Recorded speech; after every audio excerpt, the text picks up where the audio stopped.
Amen, amen, amen. Alléluia, amen. Veuillez vous asseoir, s'il vous plaît. Que le Seigneur vous bénisse.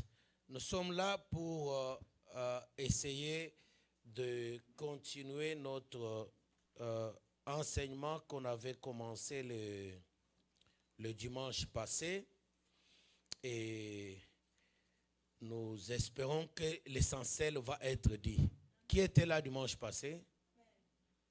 Ah, il y a très peu de gens. Alléluia. Écoutez, bien-aimés, le christianisme, je vais m'approcher un peu plus près de vous. Amen, amen, amen. On m'a dit que le système de caméra, quand moi je prêche, il se fâche. Écoutez, frères, le christianisme, ce n'est pas des gens qui se rassemblent pour raconter les histoires de leurs ancêtres ou les histoires de grands hommes qui ont impacté la vie dans ce monde. Le christianisme, c'est une vie. Alléluia. Et quand on donne sa vie à Jésus-Christ pour de vrai, il faut qu'il y ait un changement par rapport à avant Jésus. Avant Jésus doit être différent d'après Jésus. Si tu es devenu chrétien, parce que tu as donné ta vie à Jésus-Christ, et que tu vas à l'église chaque dimanche, tu fais une bonne chose. Mais si ta vie reste telle qu'elle était avant que tu donnes ta vie à Jésus-Christ, là, il est question que tu te poses des questions.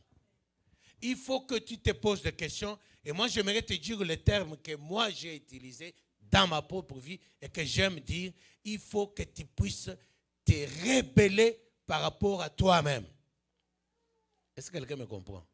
Il faut que tu puisses te révolter par rapport au système que la société t'impose de vivre. Alléluia. Vous savez, il y a des lois dans cette société qui interdisent de ne pas toucher à ceci, de ne pas aller là-bas. C'est ça, non? Dans chaque société. Alors, parfois, les gens subissent et sont soumis au système. On leur a imposé un système, un style de vie. Faites ceci, ne faites pas cela. Alléluia. Vous savez, nous sommes dans un monde où les choses évoluent et malheureusement, les choses évoluent de plus en plus mal. Amen, amen, amen. Aujourd'hui, il y a le mariage homosexuel. Vous savez ça, non? Ok, mais tu parles mal de ça, tu vas en prison. Oui ou non? Mais on nous a imposé. Est-ce que nous voulons cela, pour être honnête? Mais on nous a imposé. Si tu ne le fais pas, tu vas en prison. Ça, c'est un système établi. Il y a le système que les diables, vous connaissez les diables, n'est-ce pas? Les diables aussi a imposé aux gens un style de vie. Il t'impose ce que tu dois être et ce que tu ne dois pas être. Alléluia. C'est ainsi que vous verrez qu'il y a les gens, on leur a imposé dans toute une famille élargie, depuis leurs ancêtres jusqu'aux arrière-arrière-grands-pères, jusqu'à l'arrière-grand-père, jusqu'au père, jusqu'à lui, jusqu'à ses enfants, de génération en génération. Vous verrez que ce sont des gens qui sont esclaves de quelque chose. Par exemple, c'est une maladie quelconque qui décime tout le monde dans la famille. Alléluia. Et les diables, pour couvrir cela, nous laissaient dans l'aveuglement. Parce que c'est l'aveuglement et l'ignorance de l'esprit de l'homme qui fait que l'homme accepte de se soumettre, de vivre n'importe quoi, n'importe comment. La parole de Dieu dit, mon peuple périt faute de connaissance. Et parce que tu es ignorant, tu peux vivre, tu penses que c'est normal, mais ce n'est pas normal.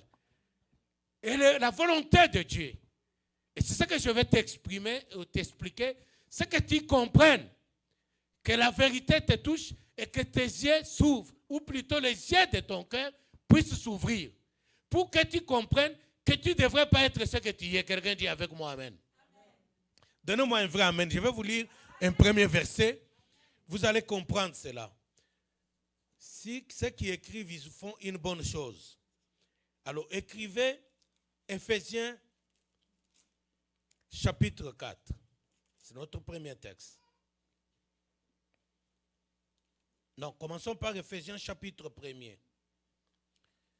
Éphésiens chapitre 1er. Versets 16 à 19. Écoutez ce que Dieu te dit.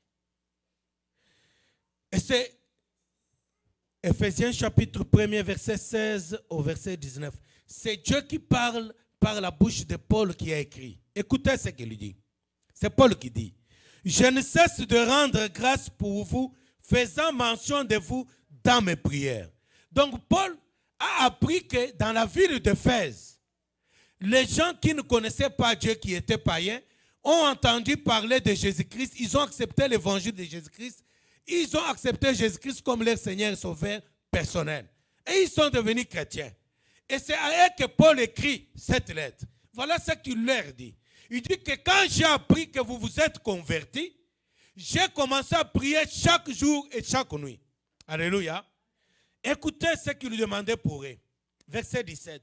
Afin que Dieu de notre Seigneur Jésus-Christ, le Père de gloire, vous donne un esprit de sagesse. Alléluia. Mais écoutez la suite. Et de révélation dans sa connaissance. Dites avec moi, dans sa connaissance. Est-ce que tu connais Dieu? Parce que si tu pries Dieu sans le connaître, tu pries de prières qui ne seront jamais exaucées. Voilà pourquoi ta vie ne change pas. Parce que tu pries ce que tu ne connais pas.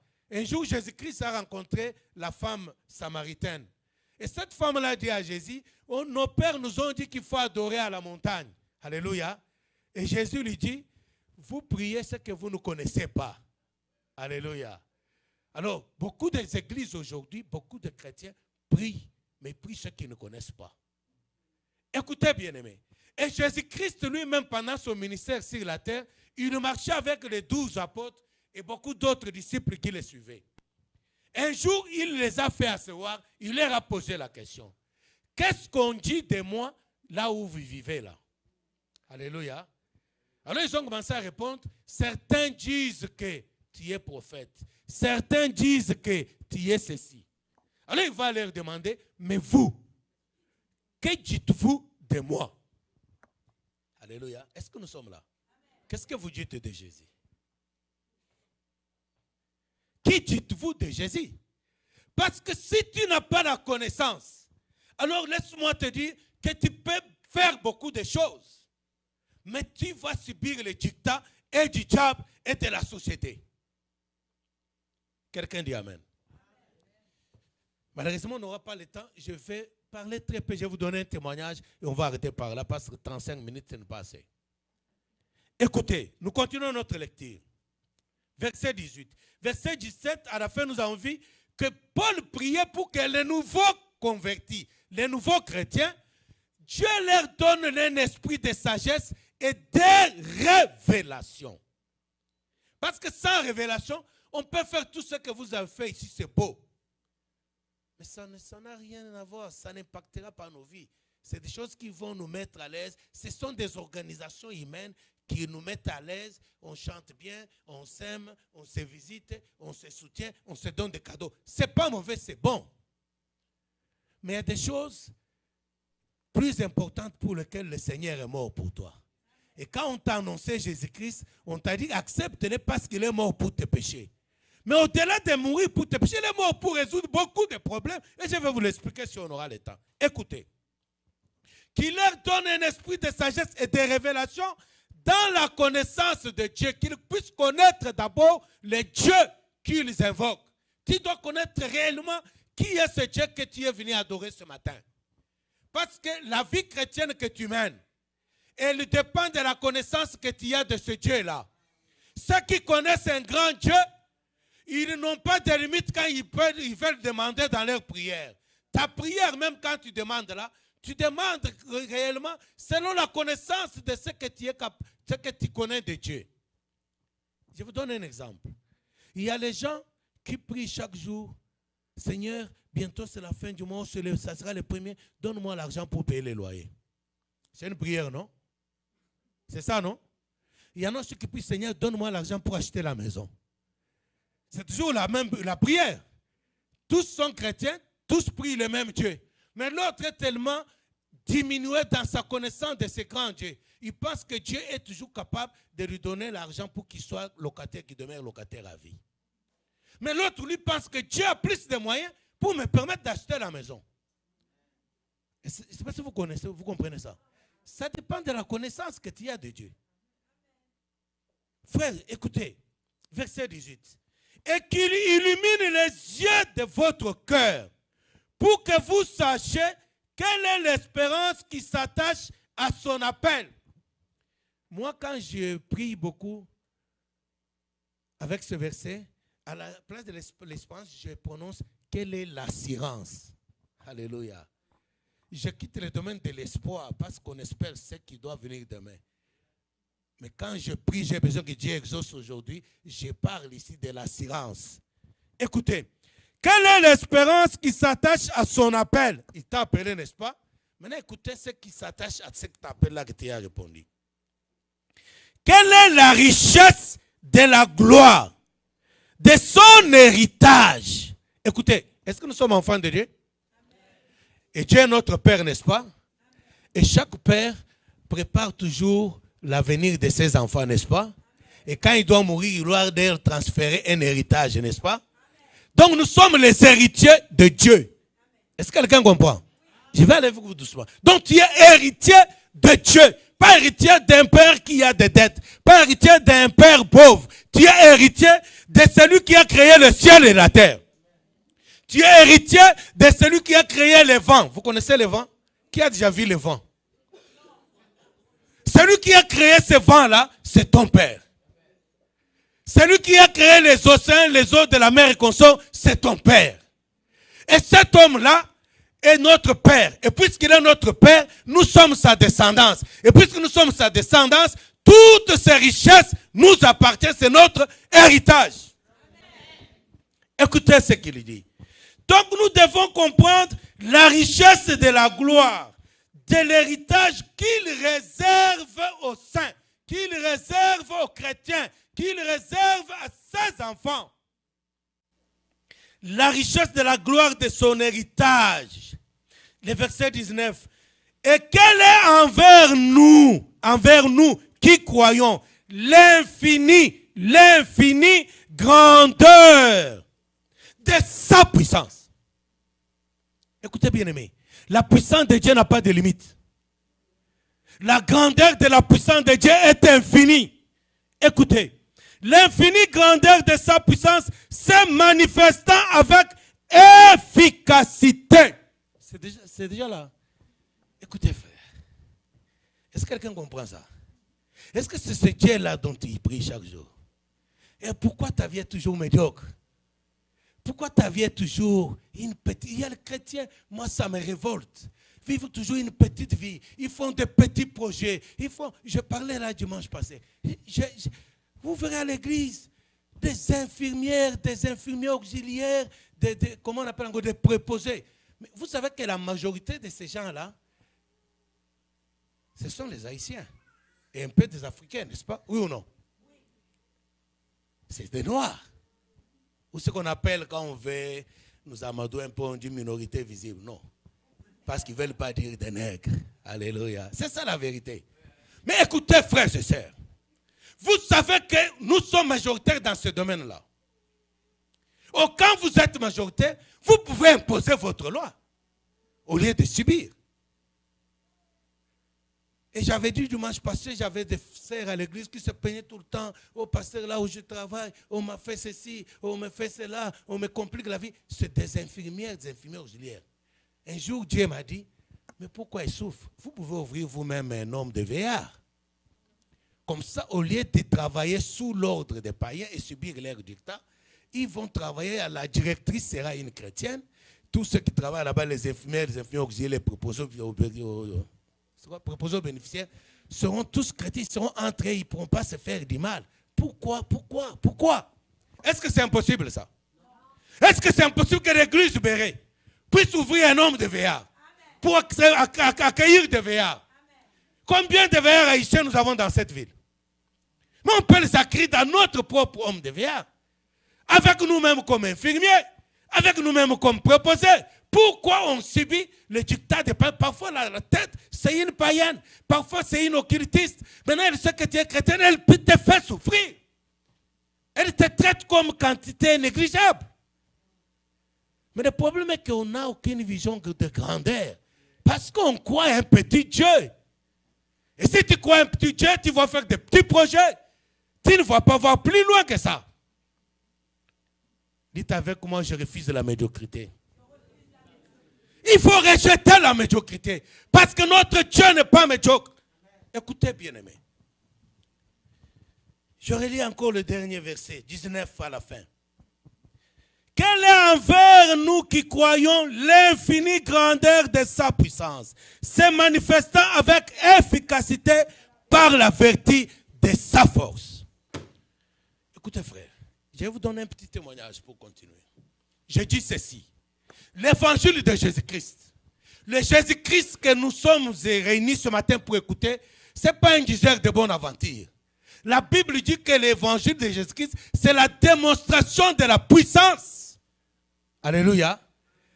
Vous savez, le chrétien qui avait compris ces choses, le chrétien d'autrefois, les apôtres de Jésus-Christ, quand ils ont reçu le baptême du Saint-Esprit, parce que nous aujourd'hui on parle du Saint-Esprit, on ne voit pas les actions du Saint-Esprit dans nos vies. Quand ils ont reçu le Saint-Esprit, ils ont vu les actions du Saint-Esprit. Laissez-moi vous dire ceci. Dieu n'est pas un fantôme. Dieu n'est pas quelqu'un qui n'est pas visible. Dieu est visible dans nos vies.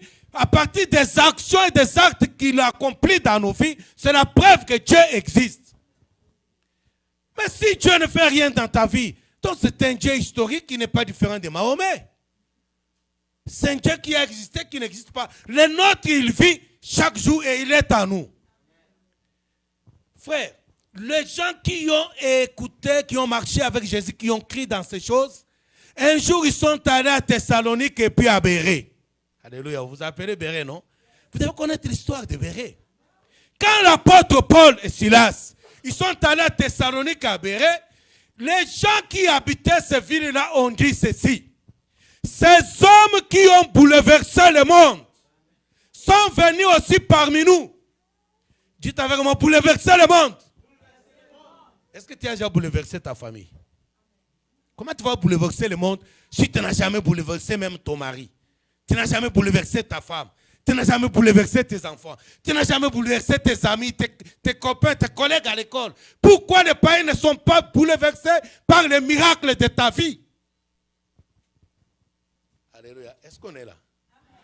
C'est qui le Dieu en qui tu crois? Tu as crié en quel Dieu? Un diseur de bonnes aventures? Quelqu'un qui raconte les histoires qu'il avait fait et qu'il ne peut pas faire dans ta propre vie? Non, ce n'est pas ce Dieu-là, mon frère. Pourquoi il n'y a pas de Québécois ici? Nous sommes minorité visible, non? Pourquoi la majorité visible ne vient pas dans nos églises? Vous ne vous posez pas de questions? Comment on peut quitter Haïti? On peut quitter l'Afrique pour venir faire des églises haïtiennes et africaines au Québec. Écoutez, je ne vais pas vous choquer, je vous respecte beaucoup, mais il faut qu'on se dise la vérité. Parce que ce que tu vis, ce n'est pas ce que tu devrais être. Ce que tu es tenté de vivre, ce n'est pas la volonté de Dieu. Dieu ne te veut pas dans la médiocrité. Dieu ne te voit pas plus bas. La Bible dit, nous sommes la tête et non la queue. Alors tu es la queue où? Ou tu es la tête où? Regarde dans là où tu vis. Là où tu travailles, c'est toi qui es au sommet. Nous sommes la tête et non la queue. C'est ce que Dieu dit. Vous savez, la parole de Dieu, c'est une richesse infinie. Il a créé toutes choses par sa parole. Il a dit qu'il y a le ciel, il y a eu le ciel. Si cette parole, tu la connais, tu l'acceptes, tu crois en elle, tu la mets en pratique, elle va créer des choses bien aimées. Un jour ou une nuit, je vais vous raconter un témoignage. En Afrique, j'étais encore en Afrique, et dans les quartiers où je vivais, c'est un quartier des gens qui, les voisins, tout le quartier, c'était des incrédules, des gens de mauvaise vie. Alors, qui ne voulaient pas croire en Dieu. Donc, tu peux évangéliser, ce n'est pas leur affaire. Mais il s'est passé un événement où il y avait de l'insécurité dans toute la ville. Il y a des criminels qui cassaient les portes, qui entraient dans des maisons des gens, qui arrachaient tous les biens, toutes les richesses, l'argent, qui violaient les femmes et les enfants. C'était monnaie courante, c'était comme ça, comme ça, comme ça. Et maintenant, les gens, pour se protéger, ils se sont arrangés dans tous les quartiers pour que les gens achetaient des sifflets, des tam-tams. Comme ça, quand on vient frapper à la porte du voisin, le voisin peut siffler, il peut taper le tam-tam. Et tout le quartier commençait à siffler. Comme ça, la police pouvait intervenir. Alléluia, amen. Maintenant, le criminel, là, Quand ils ont compris que le temps d'aller casser la porte, le quartier s'est organisé, la police va intervenir. Qu'est-ce qu'ils ont fait? Ils sont allés chercher la magie. Ils sont allés chercher la magie. Qu'est-ce qu'ils ont commencé à faire? Quand ils viennent chez toi, ils ne frappent pas sur la porte, ils ne font pas de bruit. Ils se mettent tellement dehors, ils commencent à faire des incantations. Et quand ils vont invoquer en citant ton nom, ils vont invoquer le diable en citant ton nom. Et ces invocations-là vont faire que tu y as envoûté. Et puis ils vont t'appeler par ton nom, tranquillement là. Ils vont dire Georges. Alléluia. En pleine nuit, ils sont dehors. Et toi, pendant que tu dors, tu es comme quelqu'un qui est en train de recevoir un rêve. Tu as l'impression que c'est un rêve. Quelqu'un t'appelle Georges et tu réponds oui, tu te lèves. Viens ouvrir la porte. Tu viens toi-même. Tu ouvres la porte. Et puis ils entrent. Georges, où est-ce que tu as caché l'argent? Tu vas toi-même, tu dis, ok, donne-nous l'argent. Donne-nous encore les objets, les bijoux, les objets de liste que tu as. Tu vas toi-même, tu leur donnes. Bon, donne-nous encore ça. Tu donnes, et puis tu les raccompagnes. Et puis ils disent, ok, va fermer la porte, va dormir. Et tu rentres, tu dors. Écoutez, je ne vous raconte pas un rêve, je vous raconte les faits. Moi, je ne témoigne pas souvent, je fais les témoignages des autres, mais je préfère dire ce que je vis. Alléluia. Alors, ils ont fait ça. Dans notre quartier, c'est-à-dire, ça c'est l'avenir, ça ce sont des maisons comme les rangées ici, c'est des maisons, c'est des maisons, c'est des maisons. Ils ont commencé à entrer dans chaque porte sur cette avenue, ils entrent ici. Ils arrivent, ils appellent ma soeur. Comment tu t'appelles ma soeur? Déborah, ouvre la porte. Toi, tu penses que tu rêves. Tu te réveilles, tu viens, tu ouvres la porte, et ils entrent, tu donnes tout, et puis ils disent, ok, tu peux fermer, tu fermes, tu rentres, tu t'endors. Le matin, quand tu te lèves, tu te rends compte qu'il n'y a pas ta télévision. Tu cherches tes bijoux, il n'y en a pas. Tu vois là où tu avais caché l'argent, il n'y en a pas. Alors tu te rappelles que j'avais rêvé. C'est alors que tu te rends compte que ce n'était pas un rêve, c'était un rêve, parce que toutes ces choses-là sont parties. Alors nous, on entendait seulement le matin un voisin qui commence à crier, qui pleurait. Oh, m'a volé, oh, m'a volé. Comment on t'a volé? Quand on va là-bas, qu'est-ce qui s'est passé? On regarde, la porte n'est pas cassée. Qu'est-ce qui s'est passé? Alors la sœur nous explique. On avait du mal à croire. Et qu'est-ce qu'ils ont fait chaque nuit, chaque jour? Donc lundi, ils entrent chez Déborah. Demain, ils entrent ici. De mercredi, jeudi, vendredi, jusqu'au bout de l'avenir. Quand ils sont arrivés au bout de l'avenir, ils recommencent comme ça, ils remontent avec l'autre côté. Ils entrent ici chaque jour, chaque jour, chaque jour. Et moi, je suis là. Ma maison est là. Ils ont fini tout ça. Chaque jour, on s'est levé le matin, les voisins pleuraient. Chaque jour, chaque jour, chaque jour. Et on a pris toutes sortes de précautions, mais ils venaient tranquillement, on leur livrait les choses.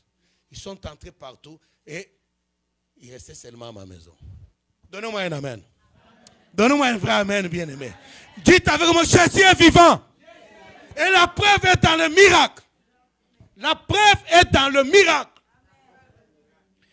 Écoutez, le dernier, dans le quartier, restait seulement ma maison. Et tout le monde savait dans le quartier que je suis serviteur de Dieu. Parce que je valisais partout, même s'ils ne voulaient pas accepter. Mais ils savaient que moi, je prie. Alors, les jours où ils devaient normalement entrer chez moi, je suis allé tranquillement au travail le matin. Je suis rentré le soir. Et puis, on m'a servi à manger. Pendant que j'ai fini de manger, je me suis installé au salon. Et puis, je sens subitement une désolation. Je sens subitement, vous savez, quand on t'a annoncé la nouvelle que ta mère est morte. C'est ce que tu sens là. Donc, je sens ce sentiment-là tomber sur moi subitement. Donc, je passe d'une possibilité. Donc, j'étais calme, j'étais en paix. Et puis, subitement, je sens l'amertume. Je sens comme si je perdais un être trop cher. Je sens la désolation. Je dis, mais qu'est-ce qui m'arrive? Écoutez, le Saint-Esprit. Le Saint-Esprit, ce n'est pas des histoires bien. Mais j'entends une voix audible qui me dit, Martin, aujourd'hui, cette nuit, les criminels vont entrer dans ta maison. Comme ça, là. Je saute, j'appelle ma femme, je dis, Dieu vient de me dire que nous allons être visités aujourd'hui.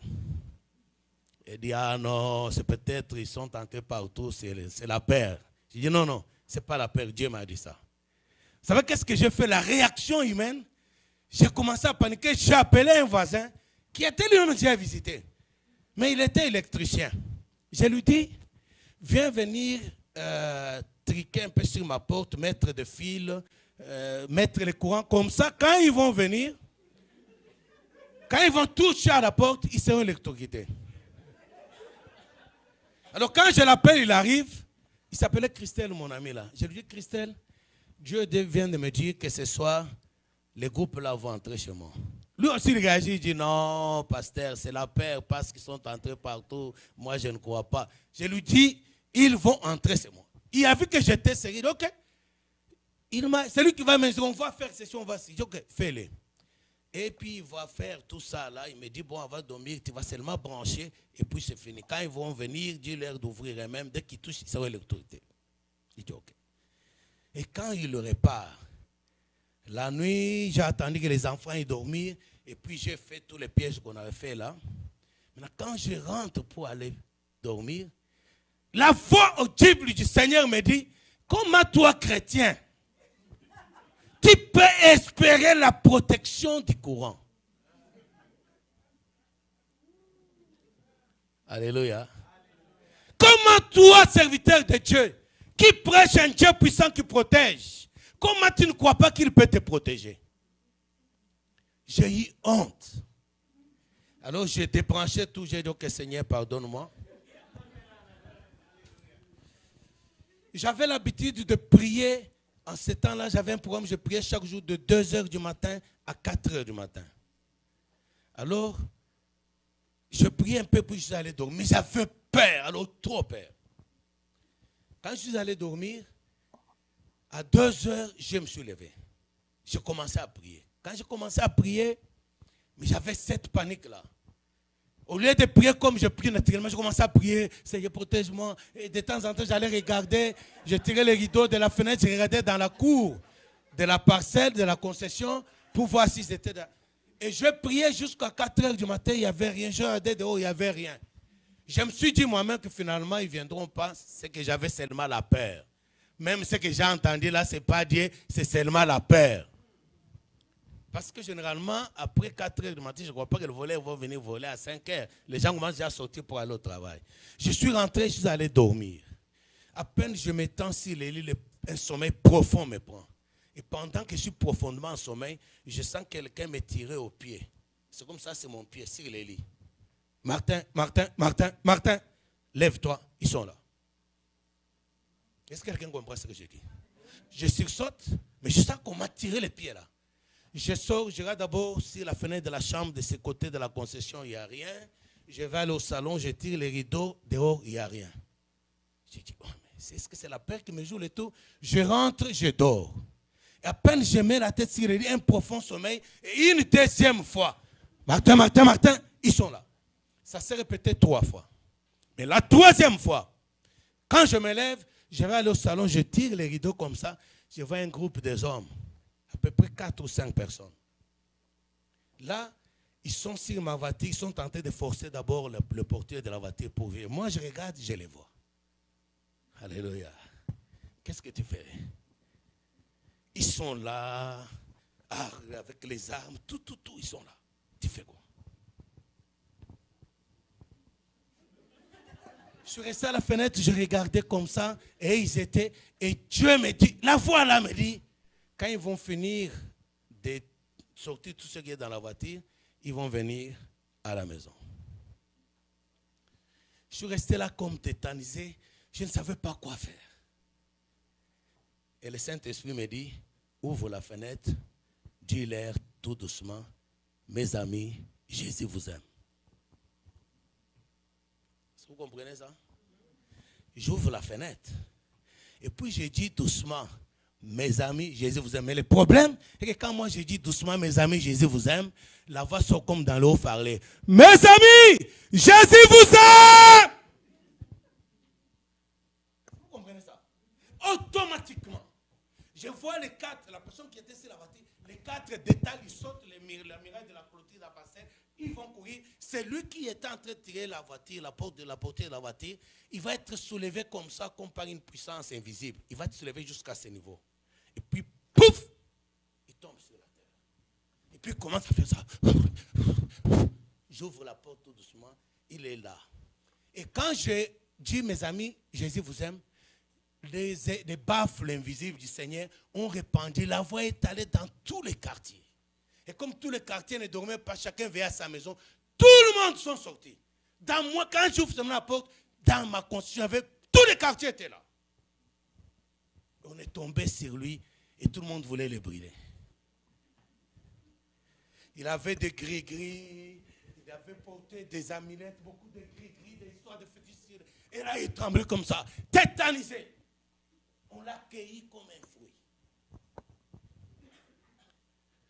Jésus-Christ est dans ta vie. Jésus a demandé aux disciples, qu'est-ce que les gens disent là où vous vivez? Parce que ça là, dans tous les quartiers où je vivais, tout le monde pouvait croire que je suis réellement chrétien. Les uns ont commencé à venir à l'église. Les uns ont commencé à me regarder avec un grand respect. Parce que, et les garçons qui étaient restés, qu'on a arrêtés, c'était un garçon même du quartier, connu. Qu'est-ce qu'on dit de moi là où vous vivez? Les disciples ont dit, certains disent tu y es ceci, certains, mais vous, que dites-vous de moi? C'est ça le problème, bien-aimé. Le christianisme en ce temps de la fin, c'est la réalité, c'est Jésus-Christ vivant pour de vrai dans nos vies. Et quand il est dans nos vies, ce n'est pas pour nous laisser en train de pleurer toutes les fois. Ce n'est pas pour nous laisser être soumis, dominés par un système. Vous savez, Jésus, quand il est avec ses disciples, les disciples lui posent la question, Seigneur, lui font une demande, Seigneur, apprends-nous à prier comme Moïse a appris à ses disciples. Alléluia, amen. Et Jésus, quand il leur dit de prier, il dit, regardez comment vous allez prier. Mais dans sa prière, je vais te sortir seulement des choses qui sont importantes pour toi.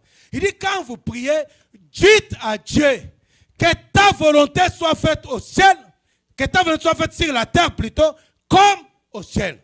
Que ta volonté soit faite sur la terre, comme au ciel. Alléluia, amen. Qu'est-ce que ça veut dire? Ça veut dire que mon frère tel qui est là, tout ce que tu dois vivre sur cette terre doit être la volonté que Dieu a décidée au ciel. Que ta volonté soit faite sur la terre. C'est toi qui es sur la terre, non? Maintenant que tu vives sur cette terre, pas selon la volonté de la société. Pas selon la volonté de Dieu, mais selon la volonté de Dieu. Que ta volonté soit faite sur la terre comme au ciel. Tu vis selon quelle volonté? Quand tu souffres là, c'est selon quelle volonté? Quand tu gémis dominé par un problème, c'est selon quelle volonté? Et quelle est la volonté de Dieu pour vous? C'est que vous vivez. Écoutez, bien-aimé, il faut que tu te lèves, que tu dises non à la médiocrité. Parce que la médiocrité, c'est un système, c'est un état d'esprit. Tant que tu ne rejettes pas cela, ça va te contrôler. Tu auras des aspirations à des petites choses. Et tu ne pourras pas vivre la gloire de Dieu. Dites-moi un peu, je vous ai posé la question, pourquoi de Québécois blancs ne viennent pas dans nos églises? Parce que notre vie ne les impressionne pas. C'est fini le temps où il y a l'évangile de Dieu tant aimé le monde, tu dis à quelqu'un. Ils ont entendu ça plusieurs fois.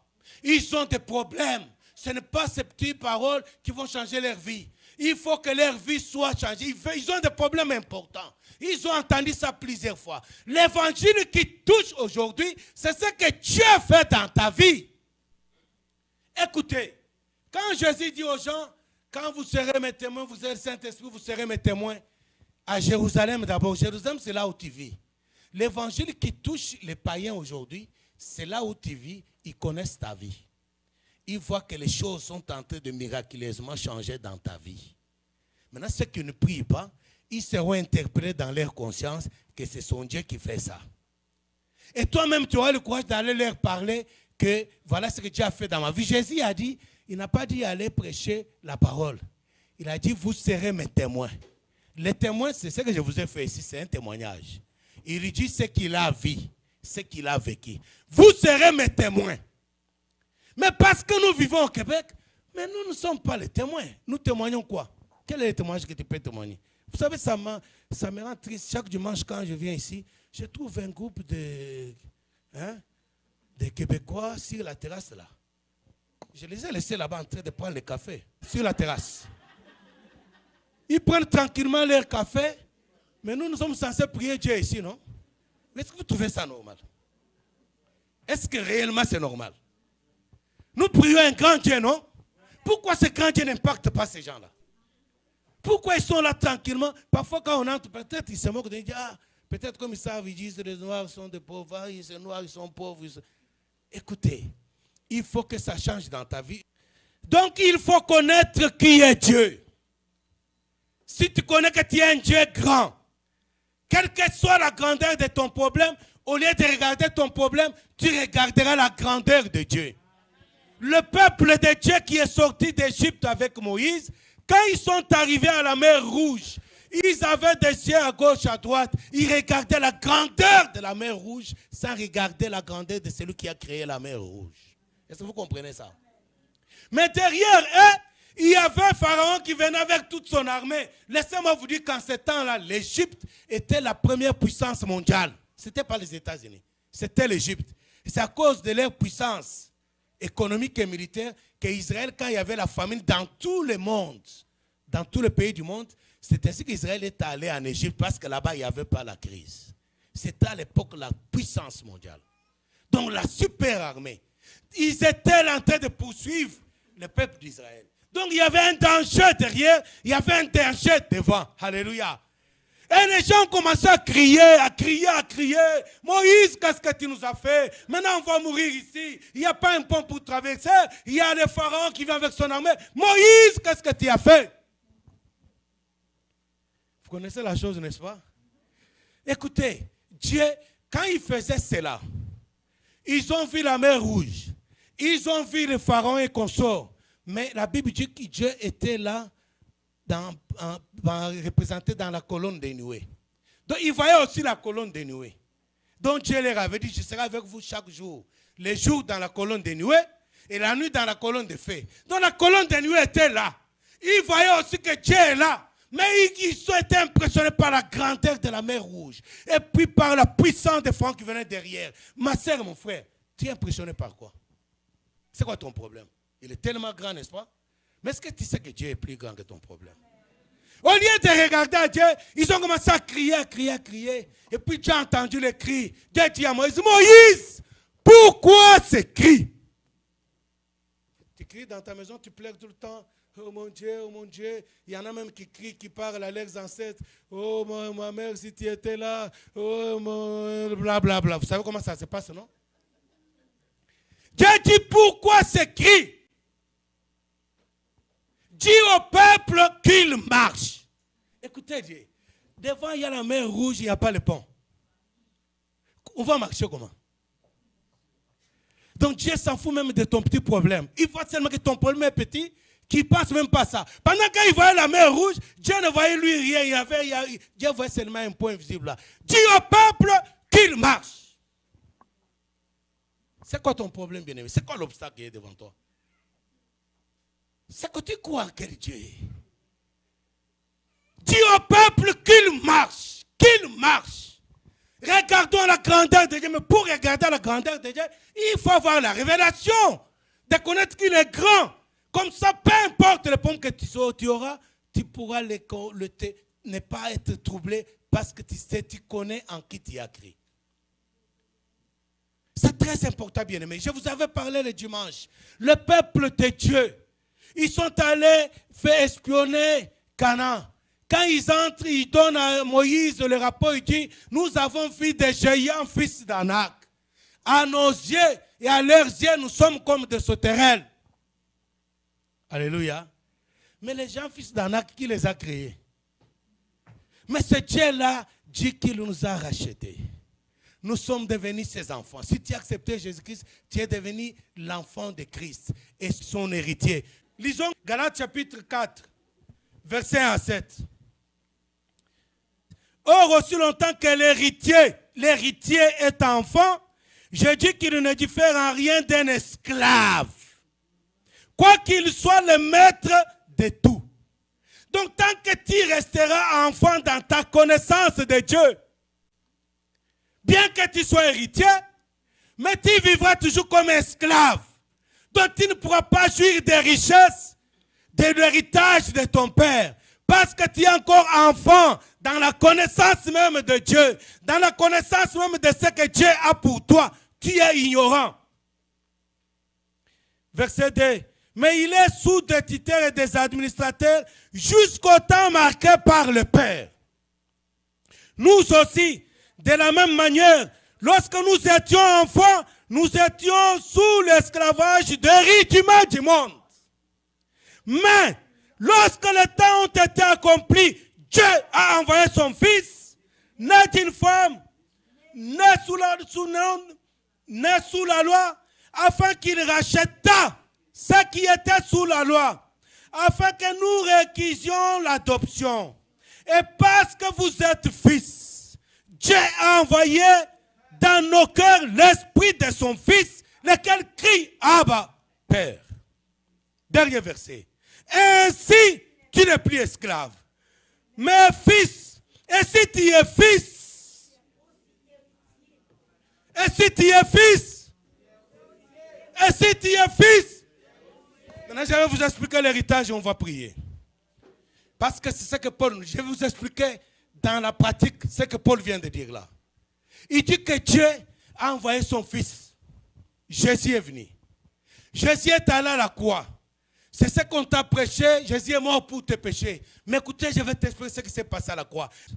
Quand on l'a amené à la croix, on a dit, il faut avant de le crucifier, faisons-le porter une couronne. Et on a tressé une couronne avec des épines. Il y avait des épines pointues comme ça, comme des clous. Et ils se sont arrangés. Déjà, le fait qu'ils arrachent la peau de Jésus, la douleur avait fait grossir sa tête. Pourquoi? Parce que Dieu, quand Adam et Ève a péché, Dieu avait maudit la terre. Il avait dit à l'homme que la terre portera des ronces et des épines. Vous vous souvenez encore? Il faut savoir ces choses-là. Et depuis, les hommes vivaient sous la malédiction. Dieu avait dit, vous mangerez la sueur de vos fronts. Pourquoi? Parce qu'il y a eu péché. Et Jésus est venu pour nous racheter de ces malédictions-là. C'est ce que Paul dit à Galate que nous avons lu. Il a envoyé son Fils pour qu'il puisse nous racheter, pour qu'il puisse payer, pour qu'il puisse nous délivrer de cette malédiction. C'est ainsi, comme Jésus devait être délivré de toutes les malédictions, en commençant par la malédiction que Dieu avait prononcée sur la terre, pour que la terre devienne sèche, pour que quand tu travailles, tu ne gagnes pas de l'argent. Dites-moi de terminer si vous voulez. Sinon, dans 2 minutes, je finis et je prie. Écoutez, si tu comprends ces choses, tu sauras comment prier avec foi.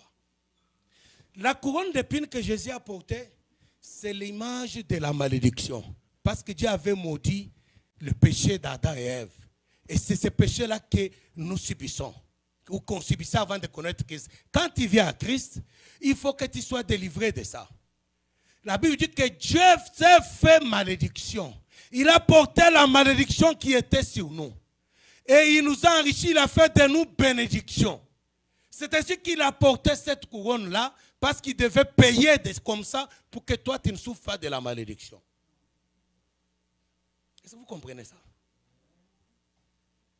Jésus, on l'a percé dans les mains. Vous savez, non? Les mains étaient percées comme ça. C'est avec les mains qu'on cherche l'argent. Les sangs coulés. Parce que Dieu avait maudit Adam et Ève. Il avait dit, tu mangeras la sueur de ton front. J'aimerais dire à quelqu'un, si tu as un petit travail où tu es toujours dans le stress, tu ne devrais pas manger la sueur de ton front si Christ est dans ta vie. C'est parce que quelqu'un me comprend. Parce que Christ est mort pour nous racheter de toutes ces malédictions. Cherchez un travail où tu es à l'aise, le travail que tu aimes. Le travail où tu es à l'aise. Pas le travail où tu es stressé. Ça, c'est manger à la sueur de ton front. Écoutez, je ne parle pas de blagues là. Dieu avait maudit la femme. Il a dit, tu enfanteras. Vous connaissez, non? Je vous ai parlé dimanche passé de la femme dont l'enfant était fait comme ça. J'aimerais te dire qu'il est possible d'accoucher sans césarienne.